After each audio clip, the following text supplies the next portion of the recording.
Helen Gwilliam, producer and coordinator of 3CR's Disability Day, talks to Beck Pascalini from RPH Australia. So we've talked a lot about what 3CR's done well. What do you think that you haven't done so well, or what would you change if you kind of look back at? Yeah, the thing that we've struggled with all the way through, my experience at the station over the last 10 years, is some of the intersectional groups. So we found it quite difficult to ensure we have representation in our programming for people with disability from cultural and linguistically diverse communities. We found that quite hard to achieve. And it's something that we always, particularly for the International Day broadcast, but generally as part of our programming, we like to make sure that we're being gender diverse, that we're not excluding cultural groups, that we're engaging with Indigenous communities. And so we think about that in our disability programming too. And so with our Indigenous and disability kind of interface, that is a matter for the Indigenous community and broadcasters to lead, and when we ask them to bring community as they see fit.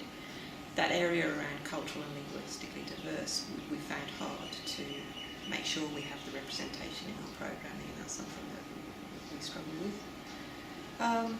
I think the other thing that has ebbed and flowed a little bit for us is the extent to which you say that anything that is disability-led programming is all voices of people with disability,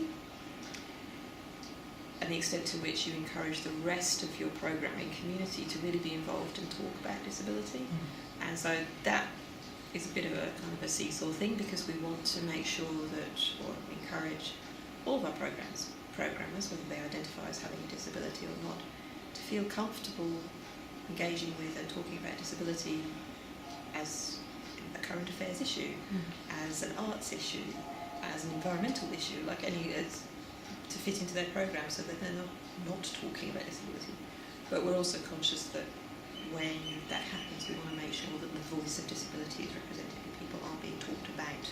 So that's something that we have to watch, because that can get a little tricky sometimes. And I don't know that we've always done that brilliantly, but we're aware of it. It's something we maintain a kind of a conscious approach on. It's like who's speaking for who is a constant issue.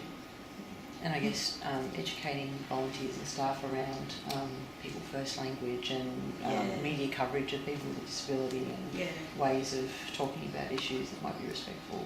That's right, because you get enthusiasm to talk about an issue. People suddenly realise, perhaps they're new to radio, perhaps they're new to progressive politics, and then they realise that disability is a whole side of their politics they hadn't considered, and then they want to talk about it, and you have to kind of steer and go, maybe you need to learn from the community first, and interview people. Maybe don't lead a program yet if it's not your voice. So that's something we have to negotiate. I was trying to think of something else that just came to mind, then it'll come back to me, or something else that I thought we probably could do better. It'll come back to me. Well, I wanted to ask if you were put a hat on of a station manager at a regional station or any station around Australia that wants to include more people with a disability in their community. What advice could you give in terms of first steps, just things that might not cost a lot of money even, but ways in which to just make those first steps to bring more people into your station, or to connect better with the volunteers or listeners you already have? Yeah, I think one of the most valuable things that happened for us early on was being asked to do training to people with disabilities. So I think if you're a station that has an induction training module or session, I would start with that and look at how can you make that more accessible. Do you have an easy English version?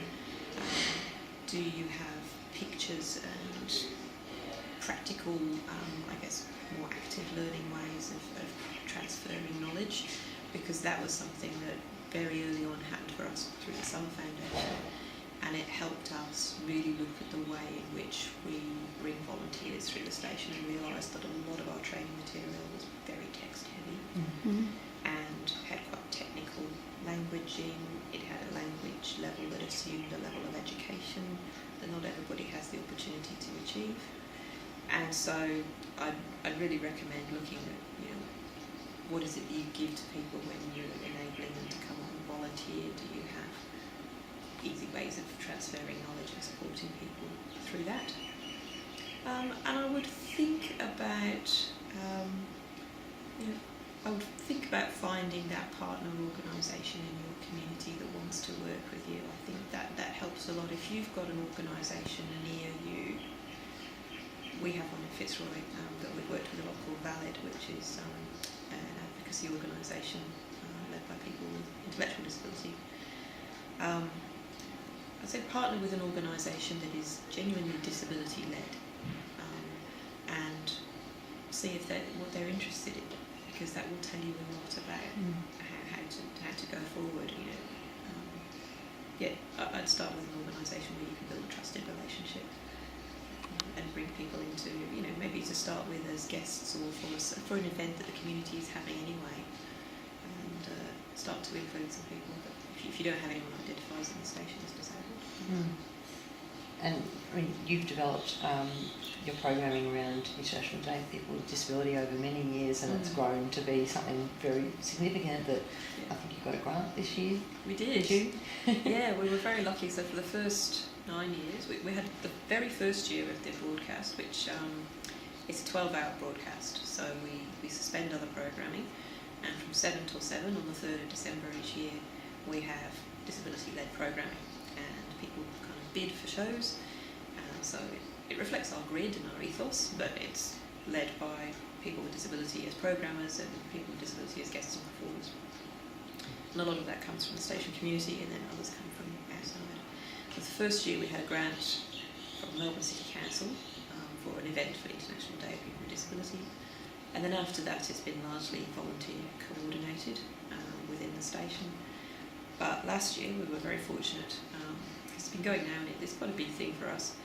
And we've got a 3-year grant now from City of Yarra, which has helped us actually now employ people to coordinate it. So instead of it being voluntary, we now have, for 6 months of the year, a part-time coordinator for the day and a part-time programmer producer who assists that person, depending on the skills match, to make stings and cards and announcements, and to edit pre-recorded material, and to go out and get Atmos and all those sorts of things. So it's great because not only have we got now a bit more room to plan 3 years in a row to really kind of innovate a bit, we're paying people who identify with disability to be media makers, and it's fantastic. That is really fantastic, and I imagine might be a really good starting point for a station